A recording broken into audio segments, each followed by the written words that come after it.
It's the election that's made national news for all the wrong reasons, from a sex tape to voter fraud. The voters have spoken, and they want the guy who was thrown in jail on blackmail charges over the guy he's accused of blackmailing with a sex tape to get him to drop out of the race. Amanda Goodman is live in Sunland Park with the finish to a bizarre election. Amanda?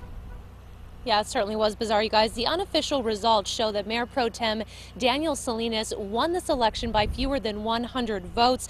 But there's more controversy tonight with more accusations of election fraud. State police were at both of the polling locations in the city tonight, and the Secretary of State made the trip to Sunland Park to monitor the election as well. Now, if the count is legitimate, it looks like people were more forgiving of Salinas than they were of Hernandez, who was caught on tape getting a lap dance from a stripper in his campaign office.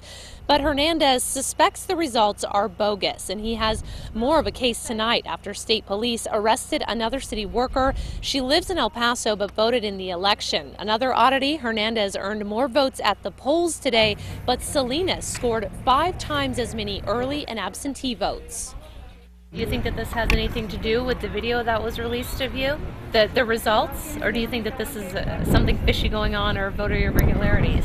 If I'm going to challenge, it's obvious that it's something fishy going on. That's what I believe. That's my perception. I wouldn't have come from Santa Fe to Sunland Park had I not had some concerns. So, of course, I'm concerned, again, as to how the conduct of the election was handled. Now, investigators say they found 6 earlier absentee votes from people in El Paso and suspect there are at least a dozen more. As for Salinas, he was an invisible man tonight because a judge banned him from city property when he let him out of jail on extortion charges.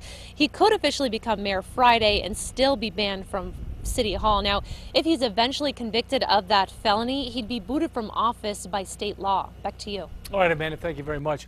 The election was mostly peaceful after the polls closed at 7. The mood got more intense with supporters of both candidates chanting at each other from opposite sides of the street.